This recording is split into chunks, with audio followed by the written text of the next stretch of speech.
దేవుడు బైబిల్లో రాయించిన మాటలు ఎంత ధైర్యాన్ని ఇస్తాయో, ఎంత ఆనందాన్ని ఇస్తాయో ఈరోజు మీరు బైబిల్లో నుండి నేర్చుకుంటారు. దేవుణ్ణి నమ్మిన వారు ఎలా ఆనందించాలి, దేవుడిలో ఉన్నవారికి ఎన్ని శ్రమలు వచ్చినా, కష్టాలు వచ్చినా, బాధలు వచ్చినా, జీవితంలో ఎన్ని ఇబ్బందులు పడుతున్నా సంతోషంగా ఆనందంగా ఉండడానికి దేవుడు చెబుతున్న ఎన్నో మాటలు ఈరోజు మీకు వినబడతాయి. ప్రియులారా, నిజానికి ఈరోజు లోకం ఆనందించేది రకరకాల మార్గాలలో వాళ్ళు ఆనందాలను వెతుక్కుంటున్నారు. ఉదాహరణకి ఈ రోజు అయిపోయింది 29, రేపు ఒక్కరోజు 31 రాత్రి వాళ్ళు న్యూ ఇయర్ ఎండింగ్ సెలబ్రేషన్స్ అని చెప్పి వాళ్ళు ఆనందించే ఆనందాలు ఎన్ని రకాలుగా ఉంటాయో మీకు తాగుతూ, డ్యాన్సులు వేస్తూ, ఎగురుతూ, గెంతుతూ, అల్లరి చేస్తూ, కేకలు వేస్తూ అదొక తెలియని ఆనందంలో మునిగి తేలుతారు. ఇక మరి పబ్కి, క్లబ్కి వెళ్ళడానికి డబ్బులు లేవనుకోండి, టెంట్ హౌస్ వాడి దగ్గర 2 బాక్సులు తెచ్చుకుని ఈడే ఇంటి ముందు పెట్టుకుంటాడు. మీకు తెలియదు కాదు. డబ్బులు లేని వాళ్ళు ఇంటి ముందు ఇంక రేపు సాయంత్రం స్టార్ట్ చేస్తారు అవన్నీ. ఇంటి ముందు డీజే బాక్సులు పెట్టి ఇంకా వాళ్ళకి నీరసం వచ్చేంత వరకు ఎగురుతారండి. రాత్రి 2 గంటల వరకు, 3 గంటల వరకు ఎగిరి ఎగిరి ఎగిరి నీరసం వచ్చిన తర్వాత బెడ్ మీద పడుకుంటాడు. ఇక అంటే రకరకాలుగా ఆనందపడుతున్నారు మనుషులు. డ్యాన్సులు వేసి, గెంతి, పాటలు పెట్టుకొని, మందు తాగి, పార్టీలు చేసుకుని. ఇంకా విచిత్రం ఏంటంటే, రేపు మీరు 31st నైట్కి మీరు చూడండి, రాత్రి 1 గంట అయిపోయినా, 2 అయిపోయినా బిర్యానీ అమ్ముతూ ఉంటాడు రోడ్డు మీద. మీరు చూసారు లేదో? అంటే ఒక్కొక్క రోజు ఒక్కొక్కడు 4-5 బిర్యానీ ప్యాకెట్లు తినేస్తాడు అనమాట. ఇక సంతోషంలో ఎప్పుడు అమ్ముడు పోనన్ని కేకులు అమ్ముడిపోతాయి. 31 రాత్రి ఎక్కడ పడితే అక్కడ రోడ్డు మీద కేక్ షాపులు పెట్టేస్తారు. ఆడు అందులో ఏం వేశాడో, ఏం కలిపాడో అనవసరం అండి. పట్టుకెళ్ళటం, మూతల నిండా రాసేసుకోవటం, న్యూ ఇయర్ సెలబ్రేషన్ చెప్పి ఇంత కేక్ తినేయటం, తర్వాత రోజుకి గొంతు పోగొట్టుకోవటం. ఏదో లోకంలో నా చిన్నతనం నుంచి ఒక సామెత ఉంటుంది, ఎవడ పిచ్చాడికి ఆనందం అట. అది పిచ్చి, కాకపోతే వీడికి ఎలాగుంటుంది? ఆనందం. పిచ్చి ఆనందాన్ని ఇస్తుంది మనుషులకి. ఒకప్పుడు బర్త్డే అనేసరికి అండి చక్కగా కేక్ కోసి నోట్లో పెట్టి హ్యాపీ బర్త్డే అని చెప్పేవారు. ఇప్పుడు ఆ కేక్ తీసాడు ముఖాన్ని కొడుతున్నారు. ఊపిరాడకి చచ్చేవాడు ఒకడు, ఆ కళ్ళు పోగొట్టుకునేవాడు ఒకడు. మీకు చాలా రోజుల క్రితం ఒక న్యూస్ వైరల్ అయింది, మీరు చూసారు లేదో? బర్త్డే సెలబ్రేషన్స్ ఏదో డిఫరెంట్గా చేయాలని చెప్పండి, రోడ్డు పక్కనే కేకు కట్ చేశారు. ఆ కేక్ అంతా మొహాన్ని కొట్టారు. అయినా వీళ్ళు సరదా తెరలేదు. వాడిని పట్టుకునండి, కాళ్ళు చేతులలాగా ఊపి పట్టుకెళ్ళి బురదలో పడేశారు. పక్కన మురుక్కాలం ఉంటే ఆ మురుక్కాలం నిండానండి సీసా పెంకులు ఉన్నాయి. వాడి శరీరం అంతా గుచ్చుకుపోయింది, చచ్చిపోయాడు వారం రోజుల తర్వాత. ఇది మీకు ఎందుకు చెప్తున్నానంటే, నరుడు పిచ్చిలో ఆనందించాలనుకుంటున్నాడు, రకరకాల పిచ్చులతో ఆనందించాలనుకుంటున్నాడు. ప్రియులారా, మనము జ్ఞానం కలిగిన వాళ్ళము, ఈ సృష్టిని కలిగించిన సృష్టికర్త పిల్లలమి. ఆయన రాయించిన గ్రంథం మన చేతుల్లో ఉంది. మనం ఎలా ఆనందించాలో, మనం ఎప్పుడు సంతోషంగా ఉండాలో, నిజానికి ఎప్పుడు ఒరిజినల్ నిజమైన సంతోషం మనిషి యొక్క హృదయాన్ని తాకుతుందో దేవుడు రాయించాడు. ఒక మాట మనం చూడాలి నెహెమ్యా గ్రంథంలో 1వ అధ్యాయం 11వ వచనం తీయండి అందరూ. ఈ నెహెమ్యా గ్రంథం చదవాలి ఈరోజు మనం. నెహెమ్యా గారు భక్తుడు ఎలా ఆనందిస్తున్నాడో, ఎలా సంతోషిస్తున్నాడో మనకు అర్థమైతే మనం ఎలా ఆనందించాలి, మనం ఎలా సంతోషంగా ఉండాలి. కష్టాలు వచ్చినప్పుడు, కన్నీళ్ళు వచ్చినప్పుడు, కాస్త శోధనలు మనల్ని, మన కుటుంబాన్ని తాకినప్పుడు ఒక క్రైస్తవుడు ఎలా సంతోషపడాలి, ఎలా ఆనందంగా ఉండాలి అంటే 11వ వచనానికి వెళ్ళి 10వ వచనం నుంచి అవుతే, చిత్తగించుము, నీవు నీ మహాప్రభావములు చూపి నీ బాహుబలము చేత విడిపించిన నీ దాసులకు జనులు వీరే. 11 యెహోవా చెవియొగ్గి నీ దాసుడనైన నా మొర్రను నీ నామమును భయభక్తులతో గణపరచుటయందు ఆనందించు నీ దాసుల మొరను ఆలకించి ఈ దినబందు నీ దాసుని యొక్క ఆలోచన సఫలపరిచి ఈ మనుషుడు నా యందు దయచూపునట్లు అనుగ్రహించమని నిన్ను బతిమాలుకొనుచున్నానని ప్రార్థించి తిని నేను రాజునకు గిన్నె అందించేవాడనై ఉంటిని. ఇతను ఒక గవర్నమెంట్ సర్వెంట్ అండి. రాజుకు గిన్నె అందించే ఉద్యోగం. ఏమంటే ఇప్పుడు నా రాజు నా యందు కనికరపడాలి తండ్రి, నేను కోరుకున్న పర్మిషన్స్ ఆయన దగ్గర నుంచి నాకు రావాలి అని ప్రార్థన చేస్తున్నాడు.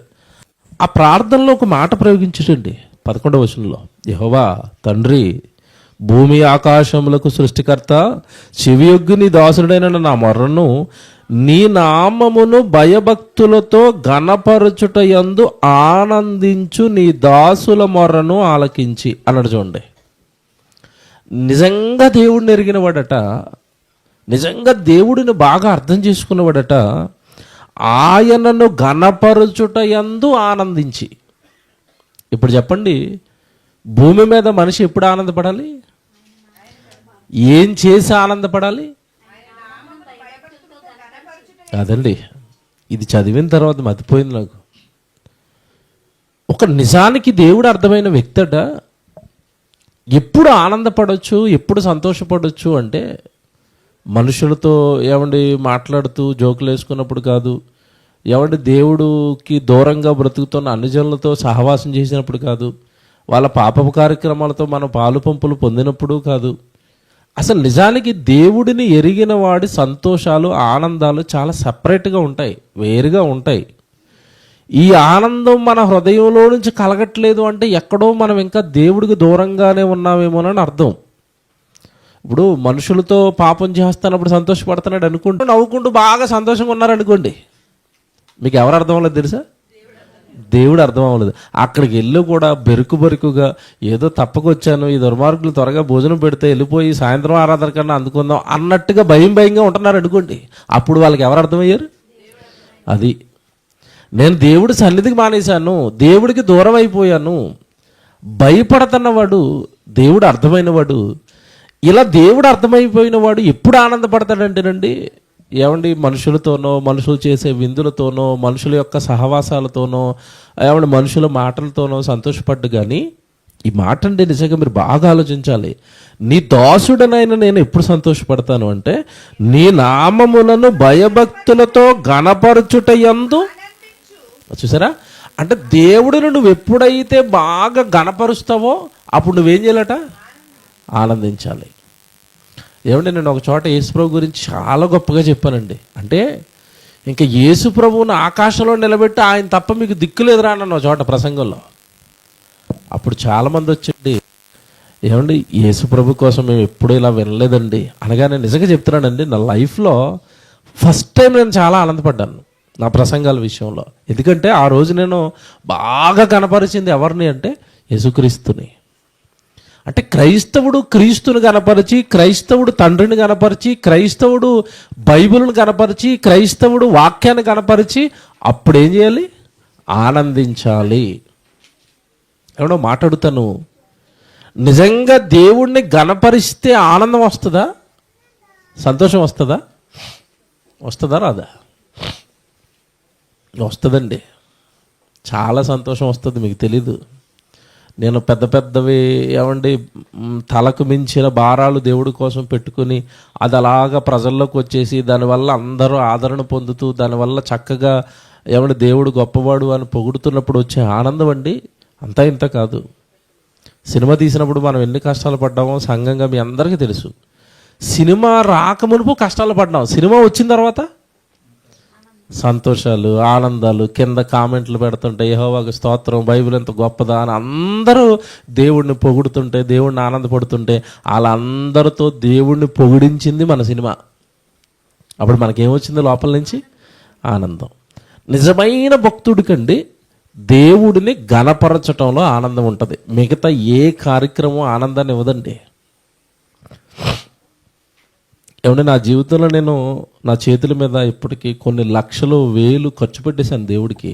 వస్తాయి ఖర్చు పెడతాం, వస్తాయి ఖర్చు పెడతాం, అలా ఖర్చు పెడతానే ఉంటాం, వేలకు వేలు, లక్షలు లక్షలు. ఏనాడు నాకు ఏదో కొంచెం ఏదన్నా చేతికి ఓ బంగారం ఉంగరం పెట్టుకుందాం, మెడలో గొలుసు వేసుకుందాం, ఈ నాకు ఉండవు. నిన్న తమ్ముడు వేసాడు గొలుసు, మీలో కొంతమంది చూసుంటారు. ఒక్క రోజుకే భయం వేస్తుందండి, ఇలా మెడ ఇలా దాచుకుని తిరుగుతున్నాను నేను, ఎవడని చూస్తాడేమో. ఒక్క రోజు అండి అది ఉంచాను అంతే. మెడలో తీసి భద్రంగా పెట్టులో పెట్టి వీరులో పెట్టేశాను. ఏముంది దాన్ని ఎందుకు సంతోషం? మెడలో ఉంటే సంతోషం కాదు, ఏ రాత్రి ఏ గుర్రెట్ నిద్రపోతామో ట్రైన్లో బస్సులో తెలియదు నాకు, ఆడు పేక్ కోసేస్తాడేమో నన్ను భయం. బంగారం, వెండి, డబ్బులు, బట్టలు ఇవన్నీ ఏమి ఆనందాన్ని ఇవ్వండి దేవుడు అర్థమైపోతే. దేవుడి కోసం ఏదైనా మంచి ప్రసంగం చేసామా, దేవుడి కోసం ఏదైనా మంచి పాట పాడామా, దేవుడి కోసం ఏదైనా మంచి మీటింగ్ పెట్టామా, దేవుడి వాక్యాన్ని బలంగా ఎక్కడైనా చెప్పించామా, లేదా ఎవరికైనా వాక్యం చెప్పి ఒకరిని దేవుడి వైపు నడిపించామా, అప్పుడు వచ్చే ఆనందం ఉందండి. లోకంలో మీరు ఏవి ఆనందాలు అనుకుంటున్నారో అవన్నీ తేలిపోతాయి. మీకు అనుభవిస్తే అర్థమవుతుంది. ఇది కాఫీ తాగండి బాగున్నది అన్నారు అనుకోండి ఎవరైనా, లేదు లేదు నాకు నచ్చదండి బాగోదంటే ఆడో మాట అంటాడు. ఒకసారి తాగండి, ఆ తర్వాత కదా చెప్పాలి బాగుందో లేదో, అంతే కదండి. కాఫీ బాగుందో లేదో డిసైడ్ అవ్వాలంటే ముందు తాగి చెప్పాలి. తాగకుండా నాది బాగోదండి అంటే, నేను చాలామంది చెప్తాను మీరు దేవుడు పని చేయండి ఆనందంగా ఉంటారంటే ఏం అర్థం అవ్వదు. పని పెట్టుకొని చూడండి, పని చేసి చూడండి, పనిలోకి వచ్చేసి చూడండి, నిజంగా వస్తున్న ఆనందం అండి మాటల్లో వర్ణించలేము. దేవుడి పని, దేవుడిని ఘనపరిచే పని, దేవుడి కొరకు బ్రతికే జీవితం నిజంగా చెప్తున్నాను సెల్ఫ్గా చాలా సాటిస్ఫాక్షన్గా ఉంటుంది, చాలా ఆనందంగా ఉంటామండి. మళ్ళీ చెప్తున్నాను, దేవుడు పని చేసుకుంటేనండి ఎదుగో చీకు, చింత, భయాలు, ఆందోళనలు ఏమి ఉండవండి. ఎందుకంటే మీరు నా పని చేస్తే నేను మీ పని చేస్తాను, దేవుడు వెనకాల ఉంటాడు, ఇంకెందుకు మనకి చింత, భయం. కనుక నీ దాసుడైన నేను భయభక్తులతో ఉన్నాను, నిన్ను గణపరచుట యందు నేను ఆనందిస్తాను అన్నాడు. ఇది నెహమ్యా జీవితం అండి. మీకు ఇక్కడ ఆయన ఈ మాట ఎందుకు అంటున్నాడో చరిత్ర అర్థం అవ్వాలి ఇక్కడ, అప్పుడు మీకు ఇంకా బాగా అర్థం అవుతాడు. ఈయన ఈ మాట ఇంకా మీకు బాగా అర్థం కావాలి అంటే ఇక్కడ విషయం ఏంటంటే, నెహమ్యా గారి కాలానికండి ఇశ్రాయేల్ అందరూ చెరలోకి వెళ్ళిపోయారు, చెరపట్టబడ్డారు. చెరలోనికి కొంతమంది వెళ్ళిపోయారు, కొంతమంది ఏమో విడిపించుకుని తప్పించుకుని మొత్తం మీద యెరూషలేములో ఉంటున్నారు. శేషించిన వాళ్ళు చిన్న తక్కువ జనసంఖ్య. ఈ లోపండి ఆ యెరూషలేము దేవాలయం కానీ ఆ యెరూషలేము గోడలు కానీ పూర్తిగా ధ్వంసం అయిపోయినాయి. యూదులు బాగా కష్టాలు పడుతున్నారండి, ఇరుకుల్లో ఇబ్బందుల్లో ఉండిపోయారండి. ఆ టైంలో ఈ విషయం నెహమ్యాకు తెలిసింది, కొంతమంది యూదుల వలన తెలిసిన తర్వాత చాలా బాధపడిపోయాడండి. ఇదేంటిది, ఒకప్పుడు దేవుడికి ప్రార్థనలు జరిగిన ప్రాంతం కదా, పట్టణం కదా నా యెరూషలేం పట్టణం, అది దేవుడు మందిరం కదా, బంగారపు దేవాలయం కదా, అక్కడ సేవలు జరిగాయి కదా, అక్కడ వాక్యాలు చెప్పబడ్డాయి కదా, అది దేవుడు మందిరం కూలిపోవటం ఏంటి, దాని గోడలు మొత్తం చుట్టూ ఉన్న ప్రాకారాన్ని కాల్చేయటం ఏంటి, ఈ దుస్థితి ఏంటి నా దేవుడు పట్టణానికి, నా దేవుడు ప్రజలకి అని చాలా బాధపడ్డాడండి. పైన మీరు మొదటి అధ్యాయంలో 4వ వచనం చూడండి. మొదటి అధ్యాయం 4వ వచనం, ఈ మాటలు వినినప్పుడు నేను కూర్చుండి ఏడ్చి కొన్ని దినములు దుఃఖముతో ఉపవాసముండి ఆకాశమందలి దేవుని ఎదుట ఏమన్నా మాట్లాడుతానండి. ఇప్పుడు ఈయన ఏడుపుకి, దుఃఖానికి, కష్టానికి కారణం ఈయన కుటుంబంలో ఏమన్నా సమస్య, వ్యక్తిగతంగా ఈయనకేమన్నా సమస్య కాదండి. బాగా వినాలి, ఇదే భక్తులు అంటే ఇక్కడే పట్టుకోవాలా. భక్తుడు అని దేవుడు ఇక్కడే గుర్తిస్తాడు. ఇంతకీ ఇతనికి సమస్య వాళ్ళ కుటుంబంలో ఏమీ లేదు, వ్యక్తిగతంగా అతనికి ఏమి సమస్య లేవు, గవర్నమెంట్ జాబ్, వెల్ సెటిల్డ్ నెహమ్యా. ఇప్పుడు ఇంతకీ ఈయన దుఃఖానికి, ఇతని ఉపవాసానికి, ఇతనికి ఏడుపుకి బాధ ఏంటంటే నా దేవుడి మందిరం కూలిపోయింది, నా సహోదరులు, నా ప్రజలు కష్టాలు పడుతున్నారు. ఏమండి, ఇలాంటి విషయాలలో మనలో ఎవరమైనా ఉపవాసం చేస్తామా మీరు చెప్పండి. మా చర్చికి వచ్చే ఒక అబ్బాయికి టైఫాయిడ్ జ్వరం వచ్చిందంటే నేను 2 రోజులు ఉపవాసం ఉన్నాను, చేయొద్దండి ఎవరైనా ఉంటే. వాళ్ళ కోసం ప్రార్థన చేయండి అని చర్చిలో ఎన్ని ప్రకటనలు చేసినా ప్రార్థన చేసేవాళ్ళు ఎంతమంది ఉంటారో దేవుడికి తెలుసు, మీకు తెలుసు. వాళ్ళ కుటుంబం బాగోలేదు, కొంచెం ప్రార్థనలో జ్ఞాపకం చేసుకోండి. ఎన్ని అనౌన్స్మెంట్లు చేస్తామండి, గ్రూపుల్లో మెసేజ్లు పెడతామండి. మీలో ఎంతమంది జ్ఞాపకం చేసుకుంటారో అది మీకు తెలుసు. కానీ ఇక్కడ విషయం ఏంటంటే, ఎవరో దేవుని ప్రజలకు ఇబ్బంది వస్తేనట, వాళ్ళు ఇబ్బందులు పడుతుంటేనట, ఇతనికి ఏమి ఇబ్బంది లేదండి. రాజు దగ్గర గిన్నె అందించే ఉద్యోగం, రాజు కింద గవర్నమెంట్ జాబు, వెల్ సెటిల్డ్, మంచి జీతం, కుటుంబం బాగుంది. ఇప్పుడు ఈయన ఏడుస్తున్నది, ఉపవాసం ఉంటున్నది, దుఃఖపడుతున్నది ఏ విషయంలో అంటే, నా దేవుడి మందిరం బాగోలేదు, సంఘం బాగోలేదు, సంఘంలో ఉన్న పిల్లలు బాగోలేదు. ఏమంటే భక్తులు అని వెళ్ళి అంటాడండి దేవుడు. తన కోసం తాను ఆలోచించుకునేవాడు, తన కుటుంబం గురించి మాత్రమే ఆలోచించుకునేవాడు ఎప్పుడు భక్తుడు కాదు. సంఘానికి వచ్చేవాళ్ళు, దేవుని పిల్లలందరి గురించి నువ్వు ఆలోచించగలుగుతున్నావా? నిజంగా చెప్తున్నానండి, మిమ్మల్ని దేవుడు చాలా గొప్ప చేస్తాడండి. సహోదరుల క్షేమం, సహోదరులు బాగోలేదండి, వాళ్ళ కుటుంబం బాగోలేదండి, వాళ్ళు ఒకప్పుడు దేవుడి పని బాగా చేసేవారండి, ఇప్పుడు వెనకైపోతున్నారండి. ఒకప్పుడు ఆ తమ్ముడు బాగా ముందుండేవాడండి, వెనక్కి వెళ్ళిపోయాడండి. ఏమంటే ఏ కుటుంబాన్నైనా మీరు జ్ఞాపకం చేసుకోవటమో, మాటతోనో, లేదంటే మీకు చేతనైన సహాయంతోనో వాళ్ళని ప్రోత్సహించి మరలా దేవుడి సన్నిధిలో మీరు నిలవబెట్టగలిగినప్పుడు దేవుడు మనల్ని ఏమంటాడో తెలుసండి, భక్తుడు, భక్తిపరుడు. నెహమ్యా గురించి ఒక గ్రంథం ఎందుకు రాయించాడంటే, ఆయనలో ఉన్న భక్తి మీరు ఆలోచించండి. యెరూషలేము మందిరం యొక్క గోడలు కూలిపోయినట, తన ఇంటికి వాళ్ళు ఏమైనా కూలిపోయాయా? తన ఇల్లు క్షేమంగా ఉంది. కూలిపోయింది దేవుడి మందిరం. అక్కడ శ్రమల పిల్లలు. ఉపవాసం ఉన్నాడట, ప్రార్థనలు చేశాడట. ఏమని ప్రార్థన చేశాడో ఇందా మేము చదువుకున్నాం. దేవా, ఒక్కసారి నా రాజు గనక నాకు అనుమతి ఇచ్చేటట్టుగా నా మొరవిని గనక మీరు ఈ రాజుతో నాకు అనుమతి ఇప్పించారు అంటే నేను నా ప్రజలను చూడడానికి వెళ్ళిపోవాలి, కూలిపోయిన ఆ ప్రాకారాలన్నీ కట్టించాలి, ఆ మందిరాన్ని తిరిగి మరలా నిర్మించాలి, అప్పుడు నేను ఆనందంగా ఉంటాను. అంటే ఇక్కడ మీరు బాగా ఆలోచిస్తుంటే, భక్తుడు అన్నవాడికి ఆనందం కానీ సంతోషం కానీ ఎప్పుడు వస్తుంది అని మనం ఆలోచిస్తే, దేవుడు పని జరిగిస్తుంటే నాకు సంతోషం, దేవుడు పనిలో ఉంటే నాకు ఆనందం, దేవుడిని గణపరిస్తే నాకు ఆనందం. దేవుడు పిల్లలు పాడైపోతే దుఃఖం, సంతోషం లేదు నాకు అన్నాడు. పిల్లరా, ఎంత కష్టపడ్డాడో ఈ దేవుడు మందిరం గురించి. ఇందాక నేను చెప్పాను కదా, దేవుడు పని చేస్తుంటే, దేవుడిని గణపరుస్తుంటే, దేవుడి కోసం మనం ఆలోచిస్తుంటే మనకు వచ్చే సంతోషం అంతా ఇంత కాదు. మరి ఇది నెహమ్యా గారు పొందుకున్నారంటే పొందుకున్నారు. 4వ అధ్యాయానికి రండి, మొదటి వచనం చదవండి. చూసారండి, ఈయన మొత్తం మీద రాజు దగ్గర నుంచి ఏం కట్టడానికి వచ్చేసాడు? మందిరం చుట్టూ కూలిపోయిన గోడలన్నీ కొట్టడానికి వచ్చాడు.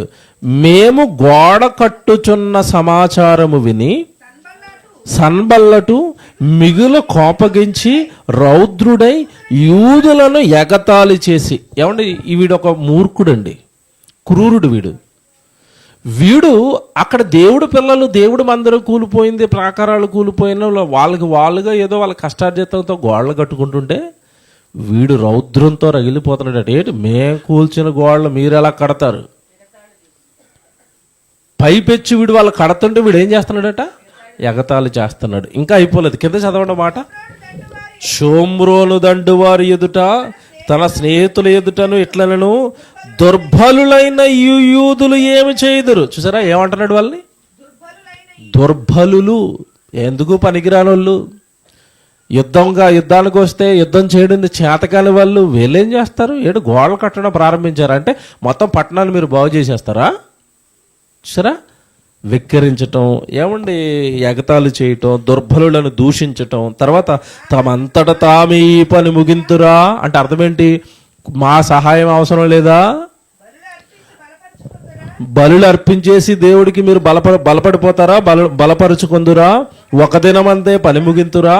కాల్చబడిన చెత్తను కుప్పలుగా పడిన ఈ రాళ్లను మరలా బలమైనవిగా చేదురా. చూసారండి, వాడు ఎలాగతాలు చేస్తున్నాడా? మేం కదా కాల్ చేసాం, మీరు బాగు చేసేస్తారా?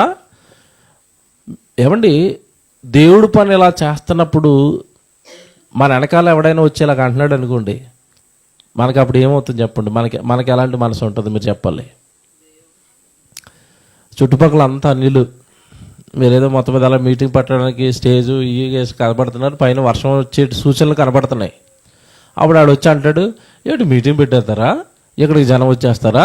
ఆయన వచ్చి వాక్యం చెప్పేస్తాడా? మేము వినేస్తామా అన్నాడు అనుకుంటే అప్పుడు ఎలాగుంటుంది ఆ టైంలో? మీకు ఎలాగుంటుంది చెప్పండి?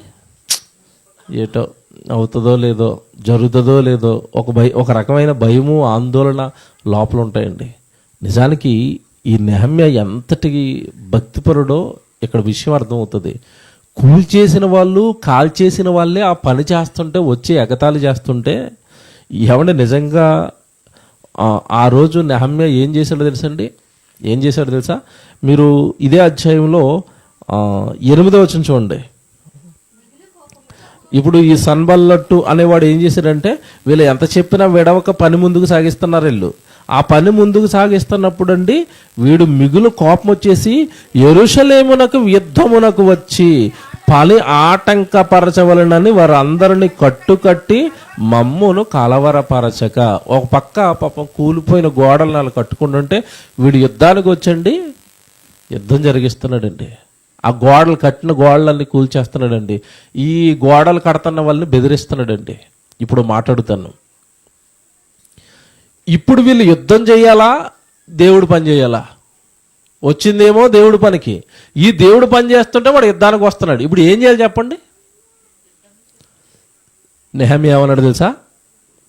ఇప్పుడు మనం ఒక పని కాదు, మనకి 2 పనులు. ఒకటి, ఈ సన్బల్లట్టు అనేవాడితో యుద్ధం ఒక పక్క, మరో చేత్తో దేవుని పని ఒక పక్క. అంటే మీకు అర్థమయ్యే భాషలో చెప్పాలంటే, ఓ చేత్తో తాపి పట్టుకోండి, గోడ కట్టండి, ఓ చేత్తో బాణం పట్టుకోండి. ఎవడన్నా వచ్చాడో ఒక కోటు పట్టడం, ఇక్కడ తాపితో ఇటుకలు ఎట్టడం. ఎలాగుంది? ఇప్పుడు 2 చేతులతో మీరు 2 పనులు చేయాలి. ఒకటి యుద్ధం చేయాలి, రెండేమో దేవుడు పని చేయాలి. ఏమంటే ఇలాంటి పొజిషన్లో మనల్ని పెట్టి దేవుడు పని చేయమంటే ఎంతమంది చేస్తారు చెప్పండి? ఎంతమంది చేస్తారు? మీటింగ్కి వచ్చారా, చంపేస్తామని అక్కడ కత్తులట్టుకుని ఆర్ఎస్ఎస్ వాళ్ళు నిలబడితే ఎవడొచ్చి మీటింగ్ పని చేస్తారు? చేతులెత్తండి ఎవరైనా ఉంటే. బతుకుంటే బలుసాకులు తింటాం. ఈ ప్రార్థనలు ఏంటి, ఈ పని ఏంటి, మీకే ఉందేంటి భక్తి? మీదోటేనేంటి సంఘం? దేవుడు కావాలంటే వాళ్ళని మార్చుకుంటాడన్నా. మీటింగ్ వద్దు, ఏమొద్దు, మనం ఎక్కడికి వెళ్ళిపోదాం, ఇంటికి వెళ్ళిపోదాం. ఏమండి ఎక్కడ నెహమ్యా భయపడుతున్నాడా? ఒక చేత్తో యుద్ధం, మరో చేత్తో దేవుడి పని చేస్తున్నారు. కిందకి వెళ్ళేసరికి చూడండి 14వ వచనం. అంతటా నేను లేచి చూచి ప్రధానులతోనూ అధికారులతోనూ జనులతోనూ, వారికి మీరు భయపడకుడి, మహాగణుడును భయంకరుడునగు యెహోవా జ్ఞాపకము చేసుకుని. ఏమండి ఇది చూడండి ఎలాగుందో. ఇప్పుడు మీరు భయపడొద్దు అని చెబుతూ, వాళ్ళు భయపడొద్దు అనడానికి ఎవరిని జ్ఞాపకం చేస్తున్నాడు ఇక్కడ? ఏమండి దేవుడు ఎవరట? మహాగణుడు అన్నడా? తర్వాత పదం చూడండి అక్కడ ఏమనుందో. దేవుడే భయంకరుడు. ఆయన భయంకర భీకరత ముందు వీళ్ళేపాటి, వీళ్ళ ఆయుధాలేపాటి, వీళ్ళ యుద్ధాలేపాటి. చూసారండి, ఈజ్ ద లీడర్. దేవుడు మనం వెనకున్నాడు. ఇతను భక్తిపరుడు, భక్తి వెనకుంది. ఆ భక్తి ధైర్యాన్ని ఇస్తుంది. మన వెనకున్న దేవుడు చాలా గొప్పవాడు.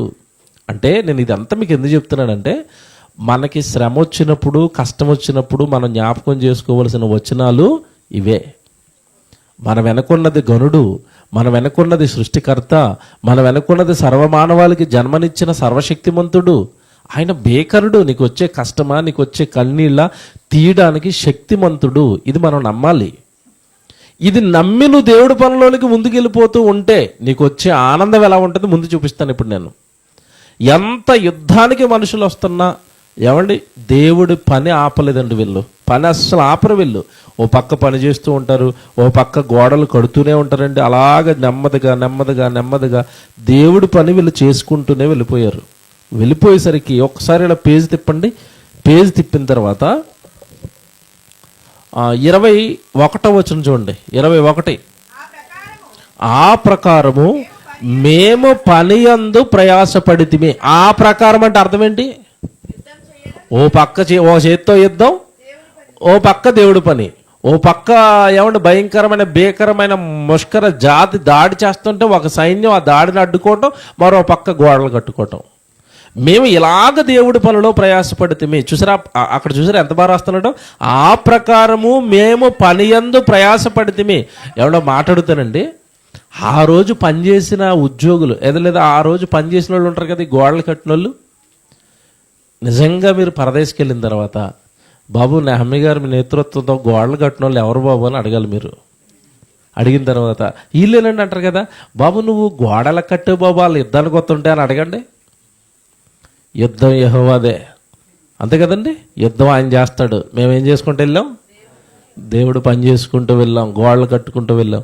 ఏమంటే దేవుడు పని మామూలుగా చేయటం వేరండి, రిస్క్తో కూడిన దేవుడు పని చేయటం వేరండి. అందులో వచ్చే ఆనందం ఉంటుందండి, అది చాలా బాగుంటుంది. రిస్క్ పడి దేవుడు పని చేస్తాం చూడండి, అక్కడ వచ్చే ఆనందం అండి. మన మధ్యకాలంలో ఈ సభలకు వెళ్ళటం, టౌన్లో, పట్టణాల్లో, ప్రాంతాల్లో సువార్త చెప్పడం మామూలు పని. ఈ మధ్యకాలంలో నేను ఏజెన్సీకి వెళ్ళాను, కొండల్లో, గుట్టల్లో, ఎక్కడో అడవిలో నడుచుకుని అడవుల్లోకి వెళ్ళిపోతే అడవి మధ్యలో ఉన్నారు వాళ్ళు 4-5 కుటుంబాలు. అక్కడ మీటింగ్ పెట్టామండి. మీరు నిజంగా నమ్మరండి, నాతో పాటు సువార్తకు వచ్చిన పిల్లలు ఆనందపడ్డారండి. ఇక్కడ ఒక 8 ఇళ్ళు ఉంటాయి, అక్కడ ఒక 8 ఇళ్ళు ఉంటాయి, అక్కడ ఒక 10 ఇళ్ళు ఉంటాయండి అడవిలో. ఒక్కొక్క గ్రామానికి మళ్ళీ అడవిలో 30 కిలోమీటర్లు ఉంటుంది.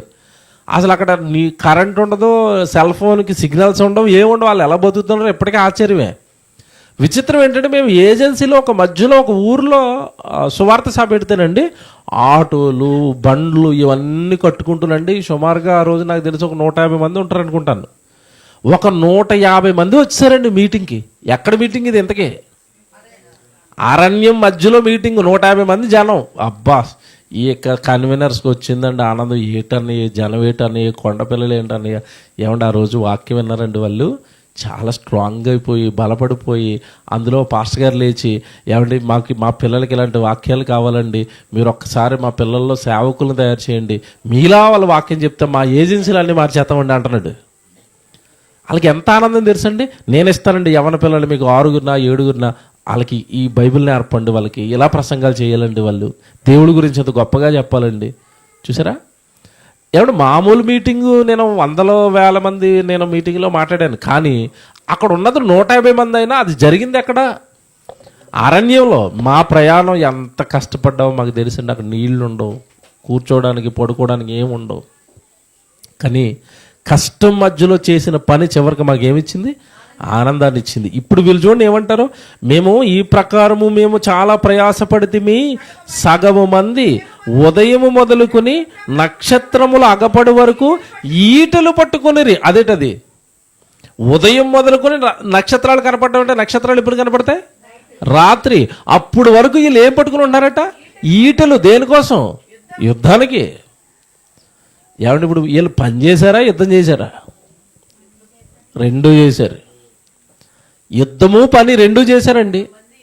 ఏమంటే నిజంగా వీళ్ళకి వచ్చిన ఆనందం అండి అంతా ఇంత కదండి. ఎంత ఆనందపడ్డారో తెలుసండి. 6వ అధ్యాయానికి రండి. 6వ అధ్యాయానికి రండి. 6వ అధ్యాయము, క్షమించండి, 8వ అధ్యాయానికి వెళ్ళిపోదాం. 8వ అధ్యాయానికి వెళ్ళిపోదాం. 8వ అధ్యాయము 6వ వచనం చూద్దాం.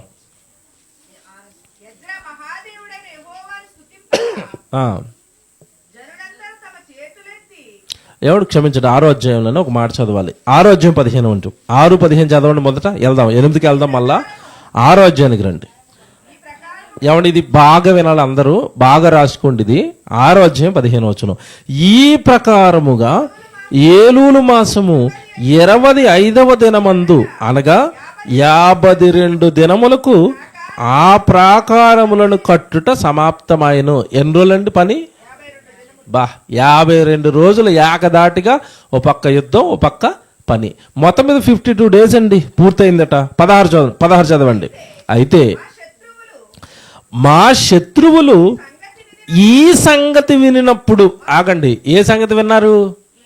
ఒక పక్క శత్రు సైన్యం దాడి చేస్తున్నా, యుద్ధం చేస్తున్నా, యుద్ధాన్ని సహితము లెక్క చేయకుండా ఒక పక్క యుద్ధం చేస్తూ మరో పక్క దేవుడు పని చేశారట. దేవుడు మందిరాన్ని వల్ల మళ్ళా తిరిగి నిలబెట్టేసుకున్నారట. బాగా వినాలి ఇది. మన చుట్టూ కూడా మనకు శత్రువులు ఉంటారండి, మన పతనాన్ని కోరుకునే వాళ్ళు. శత్రువులు అంటే ఎప్పుడు వాళ్ళు ఎలా చూస్తారంటే, వీళ్ళు ఎప్పుడు నాశనం అయిపోతారో చూద్దామని చూస్తూ ఉంటారు చుట్టుపక్కల నుంచి పచ్చగాళ్ళు వేసుకుని.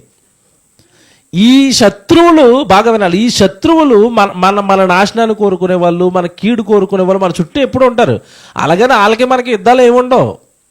మనకు కొంచెం బాగుంటే పుట్టిన ఈర్ష్య వాళ్ళకి మనకి శత్రుత్వాన్ని కలిగిస్తుంది. అలాగని వాళ్ళకి మనకి ఏ గొడవలు ఉండవు. మన వాళ్ళని శత్రువులుగా ఎప్పుడు అనుకోం దేవుడు పిల్లలుగా, కానీ వాళ్ళు మనల్ని ఎలా చూస్తారంటే శత్రువులుగా చూస్తారు. ఇప్పుడు ఈ శత్రువులకి దడ పుట్టించే కార్యం నువ్వు చెయ్యాలి. వీళ్ళు చేశారు. ఏంటది? జాగ్రత్తగా వినండి. అయితే మా శత్రువులు ఈ సంగతి వినినప్పుడు మా చుట్టూ నుండి అన్యజనులందరూ జరిగిన పనిని చూచినప్పుడు వారు బహుగా అధైర్యపడిరి. చూసారా, శత్రువుల గుండెల్లో ఏం పుట్టిందట?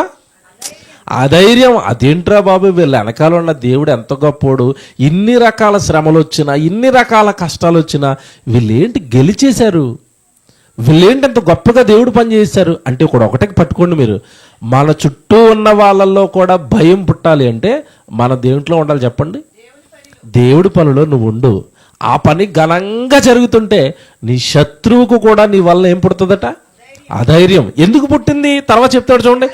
ఏలయనగా ఈ పని మా దేవుని వలన జరిగినదని వారు తెలుసుకునేది. ఇది చూడండి టాపు. ఇది సామాన్యంగా మనుషులు చేస్తే అవ్వదు, వాళ్ళ వెనకాల ఎవరున్నారని అర్థమైపోయిందట.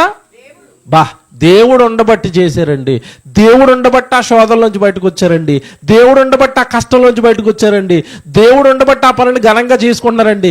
నిజంగా వాళ్ళ వెనకాల దేవుడు ఉన్నాడండి. ఎవరంటారట ఈ మాట? శత్రువులు అంటారట.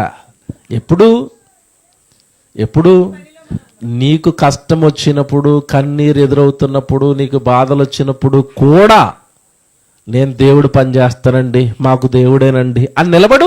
నీకు వచ్చిన కష్టాన్ని తీసేస్తాడు, నువ్వు పట్టుకున్న దేవుడు పని ఏమో ఘనంగా జరిగిపోతూ ఉంటుంది. అప్పుడు వాళ్ళు అంటారు, ఏంటండి తను ఇన్ని కష్టాలలో ఉండి కూడా ఇలా దేవుడు పని చేస్తారు, వీళ్ళు ఎప్పుడు బాగుంటారు ఏంటండి, నిజంగా వీళ్ళ వెనకాల ఎవరున్నారు? ఎంత బాగుందండి, బాగుందా? దీనికి మించిన ఆనందం ఉంటుందా జీవితంలో నాకు చెప్పండి? దీనికి మించిన ఆనందం ఉంటుందా? ఇది చీరల్లో వస్తుందా, ఇది బంగారంలో వస్తుందా, ఇది వెండిలో వస్తుందా, ఇది వాచిల్లో వస్తుందా నాకు చెప్పాలా? శత్రువులు సైతం మన విజయాలను చూసి అధైర్యపడిపోవటం, శత్రువులు సైతం వీళ్ళ వెనకాల దేవుడు ఉన్నాడండి అని అనేంత గొప్పగా మన దేవుడు పనిచేస్తున్నప్పుడు దీనికి మించిన ఆనందం ఉంటుందా? మీరు చెప్పండి. ఆనందం అంటే ఇది కదండి, సంతోషం అంటే ఇది కదండి. ఇది వాళ్ళు లోక సంబంధమైన పనుల్లో తెచ్చుకున్న ఆనందం కాదు, దేవుడు పని చేస్తూ తెచ్చారు ఆనందం ఇది. ఏమండి మీకు ఇక్కడ ఎన్నో వచనం చదివారు? ఇప్పుడు 6వ అధ్యాయం 15, 16 చదివారు. ఇప్పుడు 8వ అధ్యాయానికి వచ్చేయండి, 6వ వచనానికి. 8వ అధ్యాయం 6వ వచనానికి వచ్చేయండి. 8వ అధ్యాయం 6వ వచనం.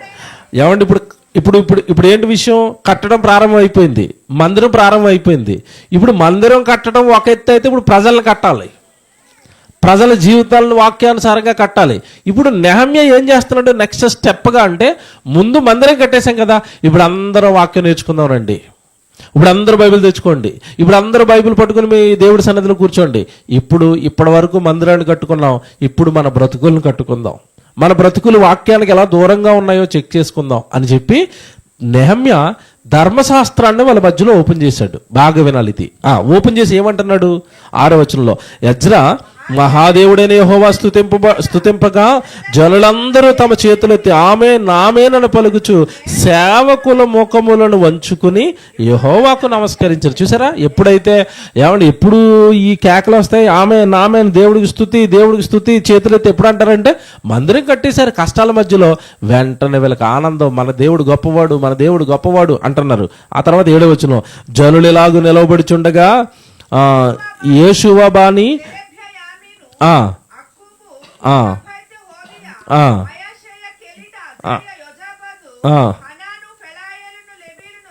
లేవీయులను ధర్మశాస్త్రం యొక్క తాత్పర్యమును, వీళ్ళందరూ లేవీయులండి, వాళ్ళు దేవుడి యొక్క వాక్యం యొక్క తాత్పర్యం చెప్తున్నారు. 8, ఇటువలనే వారు దేవుని గ్రంథమును స్పష్టంగా చదివి వినిపించి జనులుగా బాగుగా గ్రహించినట్లు దానికి అర్థం చెప్తున్నారు. బాగా వినండి.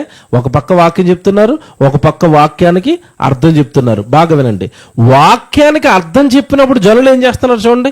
జనులందరూ ధర్మశాస్త్రపు గ్రంథ మాటలు విని ఏడవ మొదలు పెట్టగా. ఎందుకు ఏడుతున్నారు వీళ్ళు?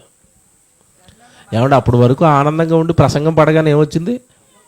ఎందుకు వస్తుంది? మీరు ఎప్పుడైనా ఆలోచించారా? అప్పటి వరకు దేవుడికి స్తోత్రం, అప్పటి వరకు దేవుడికి జయజయలు అన్నారు.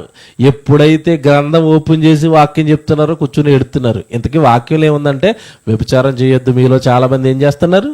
వ్యభిచారం చేస్తున్నారు. దొంగతనాలు చేయకూడదని దేవుడు చెప్పాడు. మీలో చాలా మంది ఏం చేస్తున్నారు? దొంగతనాలు చేస్తున్నారు. పసకా పండుగ చేయమన్నాడు, పరశాల పండుగ చేయమన్నాడు, పిల్లలకు వాక్యం నేర్చుకోమన్నాడు. ఇవేమీ మీరు చేయట్లేదు. దేవుడికి దూరం అయిపోయారు, పాపం చేశారు అనగానే అప్పటికల్లా ఉన్న సంతోషం కాస్త వీళ్ళకి ఎలా మారిపోయిందంటే, అయ్యో దేవుడు ఇన్ని రాయించాడా బైబిల్లో, ధర్మశాస్త్రం చదవరు కదండి పాపం వీళ్ళు. ఏమంటే వీళ్ళు ధర్మశాస్త్రం వాళ్ళకి అందుబాటులో ఉండేది కాదు, పెద్దగా ఆ రోజులు చదివేవారు కాదు.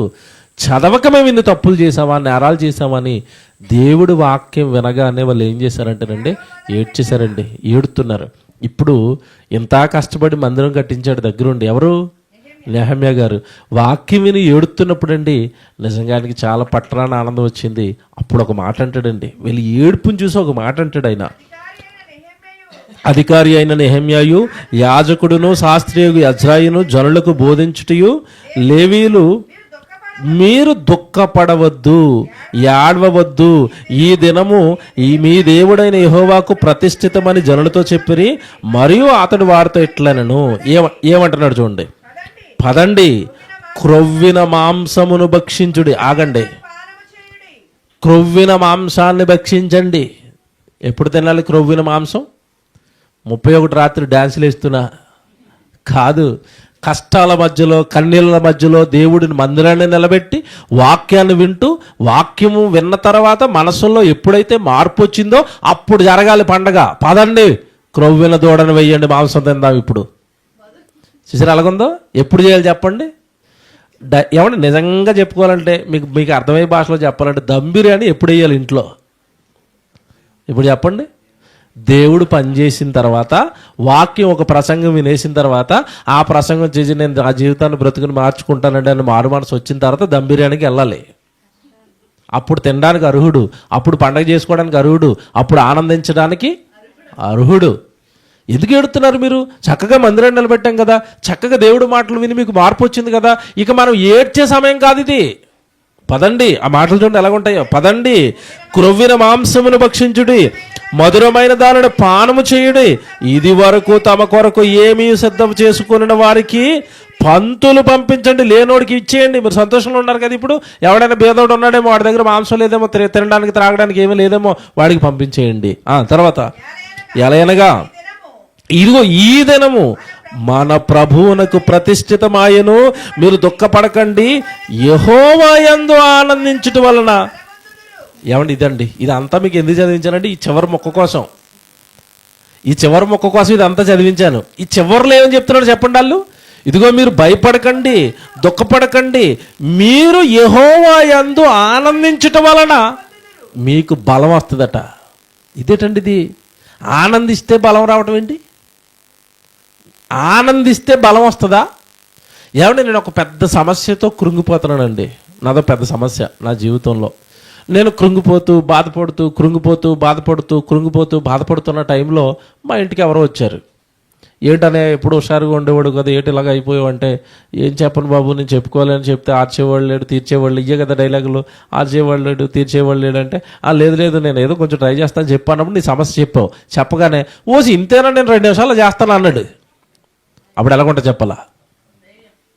ఏమొచ్చింది అప్పుడు? ధైర్యం వచ్చింది. ముందు ఆనందం వస్తుంది. నేను చేసేస్తాను కదా మీకు ఎందుకు అన్న ఆ మాట వినగానే ఆనందంతో పాటు మనకేమొచ్చింది? ధైర్యం. అర్థమైంది ఇప్పుడు మీకు? దేవుడు పనిలో ఉన్నవాడు, దేవుని కొరకు బ్రతుకుతున్నవాడికి ముందు ఆనందం వస్తుందట. నేను దేవుడి సన్నిధిలో ఉంటున్నానండి, దేవుడు నన్ను చూసుకుంటాడండి. నేను దేవుడు పని చేస్తున్నానండి, దేవుడు నన్ను చూసుకుంటాడండి. నేను దేవుడి దగ్గరికి వెళ్తున్నానండి, దేవుడు నాకు ఏదో చేస్తాడండి. ముందు ఆనందం వస్తుంది. దేవుడి సన్నిధి, దేవుడి వాక్యం, దేవుడి పని ముందు మనకేమిస్తుంది? ఆనందం వస్తుంది. ఆ ఆనందంలో నుంచి ఏమొస్తుందట? ధైర్యం. నేనేమో తప్పు చేస్తున్నానా? దేవుడి సన్నిధికి వెళ్తున్నాను, ఆ దేవుడు నన్ను తప్పక నాకు ఏం చేస్తాడు? న్యాయం చేస్తాడు. బాగుందా? ఎంత బాగుంది చూసారా? అంటే ఇప్పుడు కృంగిపోతున్న వాళ్ళు, దుఃఖపడుతున్న వాళ్ళు, బాధపడుతున్న వాళ్ళు, ముందు మనం ఏ విషయంలో అయితే కృంగిపోతున్నామో దాన్ని పక్కకి పెట్టి మనం చేయాల్సింది ఏంటి చెప్పండి? దేవుడు పని చేస్తానండి, నేను దేవుడి సన్నిధికి వచ్చేస్తానండి, నేను దేవుడిలో ఉంటానండి, అది నేను అప్పుడు ఆనందంగా ఉంటాను. ఆ ఆనందమే నాకు బలంగా మారిపోద్ది. అలా చెప్తున్నాను. మన దేవుడు మనకి ఇచ్చే ఆనందమే మన బలం. దేన్నైనా ఎదుర్కొంటాం, ఎంత పెద్ద సమస్యనైనా ఎదుర్కొంటాం, ఎంత పెద్ద సమస్యనైనా మనం ఓడిస్తాం. ఎందుకంటే మనకేమొచ్చేసింది ఇప్పుడు? బలం. మీరు లోకంలో అప్పుడప్పుడు అంటారు, ఒరే ఎందుకురా నిన్ను చూడగానే నాకు కొండంత బలం వచ్చేస్తుందిరా అంటారు. తెలుసు కదా, మనుషుల మీద పిచ్చి నమ్మకాలు. వాళ్ళు చూస్తే కొండంత బలం వచ్చిందంటే ఇది ఎక్కడ పోతాడో తెలీదు, ఎప్పుడు టప్పమంటాడో తెలీదు. ఆగిపోయే గుండెని బట్టి ఇతనికి ఏమొచ్చేసిందట? కొండంత బలమా. రాజకీయ నాయకులు నమ్ముకునంటే ఇలాగే ఓవర్ డైలాగులు వేస్తారు. అతను టప్పమని ఓడిపోగానే ఇతను పట్టుకెళ్ళి జైలు వేసేస్తారు. ఏది బలం, ఏది కొండ? 10వ వచనంలో చివరి మాట ఎంత బాగుంటుందో చూడండి. ఇదిగో మనం ఈ దినము, చూసారా, ఏలయనగా ఈ దినము మన ప్రభువునకు ప్రతిష్ఠితమైన, మనము దేవుడి సన్నిధిలో కూర్చున్నాం, మనలో మనం ప్రతిష్ఠించుకున్నాం, మనలో ఉన్న పాపాలన్నీ మనం వదిలేసాం. ఈరోజు మనం దేవుడికి ప్రతిష్ఠించుకున్నాం కదా, మనల్ని పరిశుద్ధపరుచుకున్నాం కదా, మనల్ని పవిత్రపరుచుకున్నాం కదా, ఇంకా ఏటం ఎందుకు, బాధపడటం ఎందుకు? ఎప్పుడు ఏడవాలి? మనం దేవుడికి దూరంగా ఉన్నప్పుడే ఏడవాలి, మన దేవుడి వాక్యానికి లోబడినప్పుడే ఏడవాలి, మనం పాపం చేస్తున్నప్పుడే ఏడవాలి. ఈరోజు దేవుడి సన్నిధికి వచ్చి మనల్ని మనం ప్రతిష్ఠించుకున్నాం కదా, మీరు ఎందుకు బాధపడుతున్నారు? మీరు ఏడుస్తున్నారంటేనే మాకు ఒకటి అర్థమైపోయింది. మీలో ఏమొచ్చింది? ఎవరు ఏడుతారు చెప్పండి? ఒరే నువ్వు తప్పు చేసావరా అన్నంటే వెంటనే ఏడుస్తున్నాడు అంటే వాళ్ళు ఏమొచ్చింది అంటే ఆ తప్పు విషయంలో వాడు పశ్చాత్తాపడుతున్నాడు, వదులుకుంటానంటున్నాడు. మీరు ఏడ్చారు కదా దేవుడి వాక్యం విని, అక్కడే మీరు దేవుడికి నచ్చారు, మీరు ప్రతిష్ఠించుకున్నారు ఈరోజు దేవుడికి, మిమ్మల్ని మీరు సమర్పించుకున్నారు కనుక ఇది ఏడ్చే దినం కాదట, ఆనందపడే దినం అంటాడు.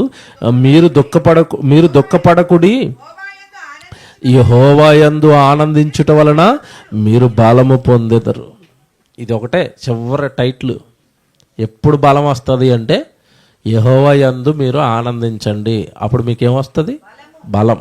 ఆ బలం ముందు, దేవుడిచ్చే బలం ముందు ఎంత పెద్ద సమస్య అయినా సరే ఆ సమస్యను మీరు చాలా ఈజీగా ఎదుర్కోగలుగుతారు. కనుక దేవుని పిల్లలరా, మనిషి ఆనందపడవలసింది ఈ విషయాలలో. కీర్తనల గ్రంథం త్వరగా రాసుకోండి, ఆలస్యం అయిపోయింది కదా, త్వరగా రాసుకోండి. కీర్తనల గ్రంథం 112వ కీర్తన 1 నుంచి 6 వచనాలు. కీర్తనల గ్రంథం 112వ కీర్తన 1 నుంచి 6 వచనాలు. ఏమంటే జాగ్రత్తగా వినండి. యెహోవాను స్తుతించండి, యెహోవా యందు భయభక్తులు గలవాడు ఆయన ఆజ్ఞలను బట్టి అధికముగా ఆనందించువాడు ధన్యుడు. ఏమండి ఈ పదం చూసారా? దేనిని బట్టి ఆనందించాలట మనిషి? ఆయన ఆజ్ఞలను బట్టి అధికముగా ఆనందించేవాడు. అంటే దేవుడు వాక్యం చదువుతున్నప్పుడు ఏమండి ఈ ఆజ్ఞ కూడా దేవుడు రాశాడా, ఈ మాట కూడా బైబిల్లో ఉందా, విని ఎవరైతే ఆనందిస్తారో వాళ్ళు ధన్యులైపోతారటండి. ఏమంటే ఎంత బాగుంది చూసారా? అంటే ఇప్పుడు నువ్వు ఆనందించవలసింది దేనిని బట్టి? దేవుడు ఆజ్ఞ నీకు దొరుకుతున్నప్పుడు, దేవుడు వాక్యం నీకు అర్థమవుతున్నప్పుడు. మళ్ళీ చెప్తానే, దేవుడి వాక్యం మనకు అర్థమైపోతున్నప్పుడు అండి చాలా ఆనందపడాలండి, చాలా సంతోషపడాలి. ఏమంటే జయశాల్ గారు నా జీవితంలోకి రాకమునుపు, ఆయన నాకు పరిచయం అవ్వకమునుపు చాలామంది ప్రసంగాలు చెప్పేవారు కదండి, ఏమీ అర్థమయ్యేది కదండి. చిన్నప్పటి నుంచి దేవుడు అంటే పిచ్చి, బైబిల్ అడుగుని తిరుగుతున్నాం, కానీ అతను ఏదో వచ్చేవాడు గంటల తరబడి అతను మొహమే చూసేవాడు అండి. నా చిన్నతనంలో ఏదో ప్రసంగం చెప్పేవాడు, ఇక్కడ తిరిగేవాడు, అక్కడ తిరిగేవాడు, అదనేవాడు, ఇదనేవాడు, ఏం అర్థమయ్యేది కదా, ఆమెననేవాడు చివరికి. ఈలోపు చిన్నపిల్లలు అయ్యేసరికి అంటే అతను కరెక్ట్గా 40 నిమిషాల తర్వాత ఇంకా మాకు చిరాకు వచ్చి నిద్ర వచ్చేది. చిన్నపిల్లలం కదండి. నిజంగా చెప్తున్నాడు, జయశాలి గారు పరిచయం అయిన తర్వాత, ఆయన ప్రసంగాలు వింటున్న తర్వాత వాక్యంలో ఉన్న మధురం అర్థమైందండి. ఎందుకంటే వచనాలు బాగా అర్థమైపోతున్నాయి, వాక్యం అర్థమైపోతుంది. అప్పుడు నిజంగా వచ్చిన ఆనందం అండి మీరు నమ్మరండి. డ్యూటీ వచ్చిన వెంటనే నాకు ఆనందం తట్టుకోలేక, అప్పట్లో సీడీ ప్లేయర్లు, డాడీ గారు సీడీలు వేసేసుకునండి, ఆ సీడీకి ఇయర్ ఫోన్స్ ఆప్షన్ ఉండేది. సీడీ ప్లేయర్కి ఇయర్ ఫోన్స్ చెవిలో పెట్టుకుని ఉండండి. పక్క వాళ్ళు ఊరికనే అంతమానం ఈ డేటర్ ఎప్పుడు ఈ పిచ్చిలో ఉంటాడని తిట్టుకున్నారు పక్కోళ్ళు. సీడీ ప్లేయర్లు అప్పుడు మీకు తెలుసు కదా, దాని సౌండ్ ఎక్కడికి వస్తుంది? టీవీకి వస్తుంది. టీవీ సౌండ్ ఎంత ఉంటుంది? ఇంకెప్పుడు ప్రసంగాలు అన్నానని ఇయర్ ఫోన్స్ సీడీ ప్లేయర్కి ఎట్టండి చెవుల్లో పెట్టుకుని నోట్స్ పెట్టుకుని రాసుకోవటమే. అబ్బాబ్బా ప్రసంగం ఒక్కోటో వింటుంటే వచ్చేదండి నాకు ఆనందం. అబ్బో ఈ విషయం చదివే నాకు అర్థం అవ్వలేదు, ఈ వచనం చదివే నాకు అర్థం కాలేదు. చిన్నప్పుడు చదువుకున్నాం, బైబిల్ అర్థం అవ్వలేదు. అంటే దేవుడు వాక్యం మనకు అర్థమవుతుంటే, దేవుడు ఆజ్ఞలు మనకు అర్థమవుతుంటే మనకి ఏం రావాలి? ఆనందం, సంతోషం. అలా సంతోషపడుతున్న ఎవరినైనా దేవుడు గొప్ప చేసేస్తాడండి. కనపరుస్తాడండి. మనకున్న స్వభావం ఒకటే, దేవుడు వాక్యం బాగుందా, దేవుడు వాక్యం అర్థమవుతుందా, ఆనందపడిపోవాలి, సంతోషపడాలి. అలా ఉంటే కనుక నీ జీవితం తర్వాత ఏం జరుగుతుందో చెప్తున్నాడు. ఆయన ఆజ్ఞలను బట్టి అధికముగా ఆనందించువాడు ధన్యుడు, వాని సంతతి వారు భూమి మీద బలవంతులు అవుతారు. ఏమంటే ఇక్కడ వినండి, ఇప్పుడు ఎవరైతే దేవుడి వాక్యంలో ఆనందిస్తున్నారో వాళ్ళ సంతానం అట, వాళ్ళ పిల్లలట భూమి మీద బలవంతులుగా మారిపోతారట. ఇదేం మాట చూసారా? అంటే ఇప్పుడు మనం దేవుడిలో బాగున్నందుకు ఆశీర్వాదం ఎవరికి కూడా వస్తుంది? పిల్లలకి కూడా వస్తుంది. వాళ్ళు బలవంతులు అవుతారట. ఇంకా నీకేమైనా సమస్యలు ఉన్నాయా అని మాట్లాడతాడు ముందుకెళ్ళేసరికి. యథార్థవంతుల వంశపు వారు దీవింపబడుదురు, కలిమియు సంపదయు వాని ఎంట ఉండును. చూసారా, దేవుడు ఆజ్ఞకు భయపడుతున్నవాడు, దేవుడి వాక్యం ఆనందించేవాడు ఇంట్లో కలిమి ఉంటుందట, సంపద ఉంటుందట, అది వాడి ఎంట నుండును, వాని నీతి నిత్యము నిలుచును. అండర్లైన్ చేసుకోండి ఇది. ఈ దేవుడి వాక్యంలో ఉన్న వాళ్ళు యథార్థవంతులట. యథార్థవంతులకు చీకటిలో వెలుగు పుట్టును అంటే అర్థం ఏంటి? నువ్వు ఏదైతే నాకు ఇది ఏంటి ఇలాగ అయిపోయిన అనుకుంటున్నావో ఆ చీకటిలో కూడా దేవుడు ఏం చూపిస్తాడట? వెలుగు. అంటే దేవుడి పైన ఆనుకోవటం మనకు అలవాటు అయిపోతాడండి. చీకటిని కూడా దేవుడు ఎలా మార్చేస్తాడు? వెలుగ్గా మార్చేస్తాడు. సమస్యలను తీసేస్తాడు, కొత్త ఆనందాలు ఇస్తాడు, సంతోషాలు ఇస్తాడు.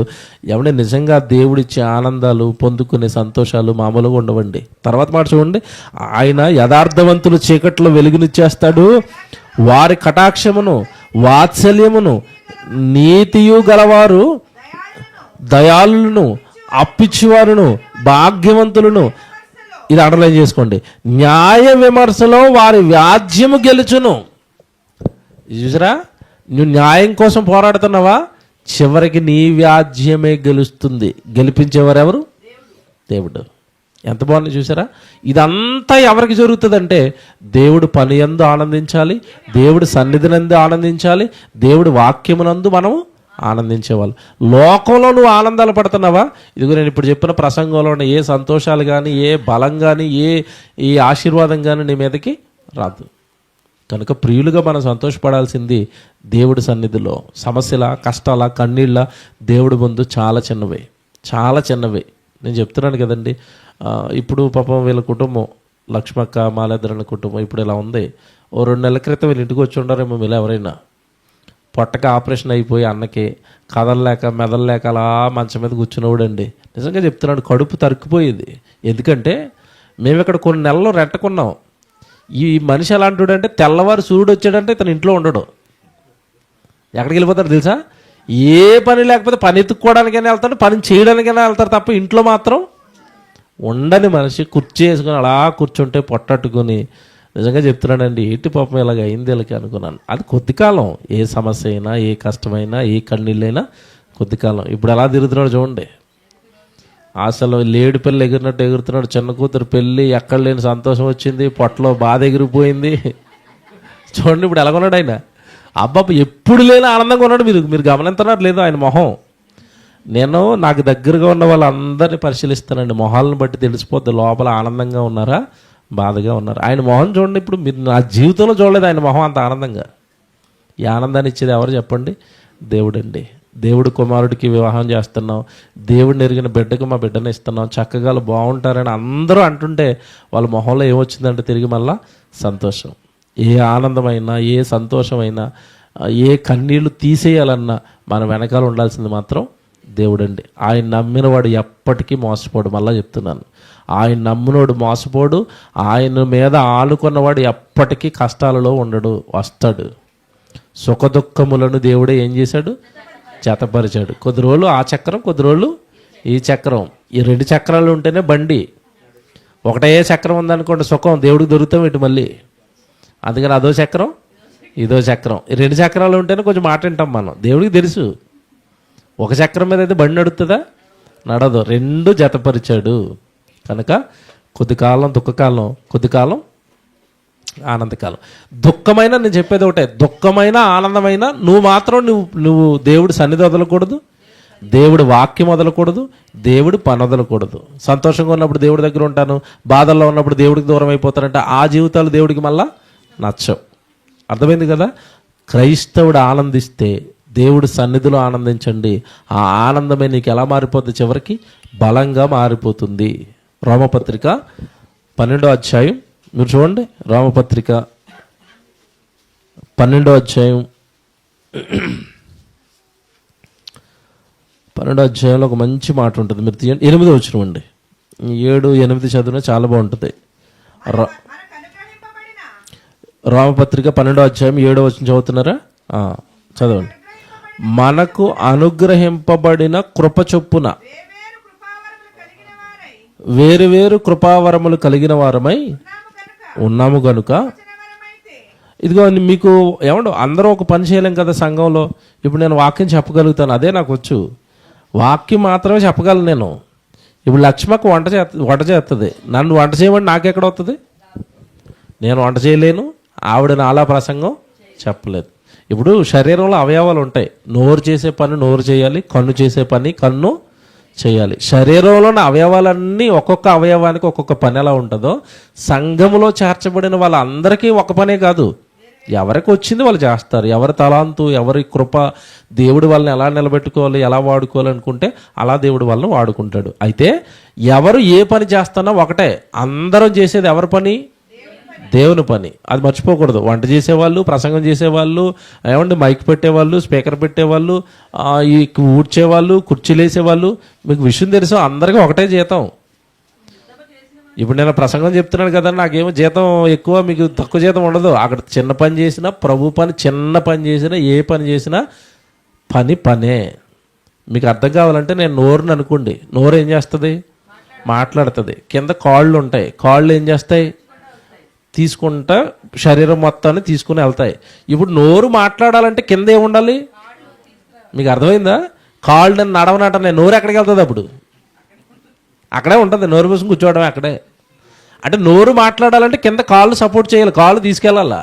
మీకు అర్థమైందా? అలాగే శరీరం అనగానే దేవుడి అవయవాలు, దేవుడికి ఏమంటే దేవుడు సంఘంలో, దేవుడి శరీరంలో అమర్చబడిన అవయవాలు మనమంతా. ఒక్కొక్క అవయవానిది ఒక్కొక్క పని. ఇప్పుడు ఆ పనుల గురించి చెప్తున్నాడు. ఎంత బాగా చెప్తున్నాడు చూడండి. 12వ అధ్యాయంలో మనకి అనుగ్రహింపబడిన కృప చొప్పున వేరు వేరు కృపావరములు కలిగిన వారమై గనుక ఉన్నాము గనుక. ఇది చూడండి. ప్రవచన వరమైతే విశ్వాస పరిమాణము చొప్పున ప్రవచింతుము, పరిచర్య అయితే పరిచర్యలోను, బోధించువాడైతే బోధించుటలోను, హెచ్చరించువాడైతే హెచ్చరించుటలోను. మొత్తం మీద నువ్వేం కలిగి ఉండాలట? సంఘంలో నువ్వేదో ఒక పని కలిగి ఉండు. పని కలిగి ఉందుము. పంచిపెట్టువాడు శుద్ధ మనస్సుతోనూ, పై విచారణ చేయవాడు జాగ్రత్తతోనూ, కరుణించువాడు సంతోషముతోనూ పని జరిగింపవలను. ఈ పదం చివరిదే. ఎవడ ఏ పని చేసినా ఎలా చేయాలట? అంటే వంట చేసే వాళ్ళు వంట ఎలా చేయాలి? సంతోషంతో వంట చేస్తే తినడానికి బాగుంటాయి. ఇంకా తప్పక ఇతను చేయమంటున్నాడు కదా అని చేశారనుకోండి, అందులో ఉప్పు ఎంత పడుతుంది. ఏమంటే ఇప్పుడు నేను ప్రసంగం చేయాలంటే నేను సంతోషంగా ప్రసంగం చేస్తున్నాను అనుకోండి, ఇలాగ ఉంటుంది. ఇంక తప్పదరా బాబు, వీళ్ళు చంపేస్తున్నారా, ఆ ప్రసంగాలు కూడా చేస్తాం మేము కొన్ని చోట్ల. ఎన్రాళ్ళు ఓపిక లేదన్నా, లేదన్నా లేదు చెయ్యన్నా, నీకు ఎక్కడొస్తుందో లోపల ఏమీ లేదు. ఇంకా వాళ్ళ బాధ తట్టుకోలేక నిలబడతాను అక్కడ. సుత్తే ఆ రోజు ప్రసంగం నాకు తెలిసిపోద్ది. సంతోషంతో చేసే ప్రసంగం, సంతోషంతో చేసే వంట, సంతోషంతో దేవుడి సన్నిధిలో గడిపే వాళ్ళు తెలిసిపోతారండి. అంటే ఒకటే చెప్తున్నాడు చివరికి, నీకు సంతోషం అంటూ ఉంటే అది దేవుడు పని అయి ఉండాలి. ఓకేనా? మన సంతోషాలు ఏంటి? ఇప్పుడు దేవుడు పని, అదే మన సంతోషం, అదే మన ఆనందం. ఎందుకంటే పని చేస్తే దేవుడు ఆనందంగా ఉంటాడు. దేవుడిని ఆనంద పెట్టినవాడు ఇప్పుడు ఆనందంగా ఉంటాడు. ఈ సూత్రం, చిన్న సూత్రం, చాలా మందికి తెలియలేదు. చిన్న లాజిక్ ఇది. నువ్వు దేవుడు పని చేయి, దేవుడు సంతోషంగా ఉంటాడు. ఆయన సంతోషపెట్టి నిన్ను కూడా ఏం చేస్తాడు? సంతోషపెడతాడు. నా ఇష్టం, నా బ్రతుకు, నా జీవితం, నేను ఉంటానండి, నాకేదో కష్టాలండి, దేవుడి దగ్గరికి రాలేనండి, దేవుడు పని చేయలేండి అంటే ఆ కష్టాలు, ఆ కన్నీళ్ళు, ఆ బాధలు ఇంక అంతే. ఆ జీవితకాలం ఒకటే చక్రం, అది ఇంక రెండో చక్రం ఉండదు వాళ్ళకి. కనుక దేవుడు పిల్లలుగా మనం ఒకటే చెప్తున్నాడు, నీ కష్టాలు, కన్నీళ్ళు, వేదనలు తీయడానికి నేనున్నాను. ముందు నువ్వు నా సన్నిధికి వచ్చాయి, నా పనికి వచ్చాయి. నా సన్నిధిలో, నా పనిలో నువ్వేం చేయాలి? ఆనందించాలి. చివరికి దేవుడి కోసం మన జీవితంలో ఏం పోతున్నా కూడా అది ఆనందంగా మారిపోవాలి. మనకి ఆరోగ్యం పోతుందా, డబ్బులు పోతున్నాయా, ఏమండి మన వస్తువులు ఏమైనా ఖర్చు అయిపోతున్నాయా, ఏది పోతున్నా కూడా ఆనందపడాలట. అలా దేవుడి కోసం ఖర్చు పెట్టడం, దేవుడి కోసం ఇవ్వటం, దేవుడి కోసం అరిగిపోవటం, ఇది కూడా ఒక రకమైన సంతోషమే. ఎందుకంటే దేవుడు మన కోసం ఎన్ని త్యాగాలు చేసినప్పుడు మనది ఏదో చిన్న త్యాగం అండి దేవుడి కోసం అలా వాడబడుతుందండి. అంటే నాకు తెలిసిన ఒక వ్యక్తి ఉన్నాడు, నేను చాలాసార్లు చెప్పాను, గుంటూరులో ఉంటాడు ఆయన. ఆయనకు ఒక ఆటో ఉంటుంది, పెద్ద ఆటో.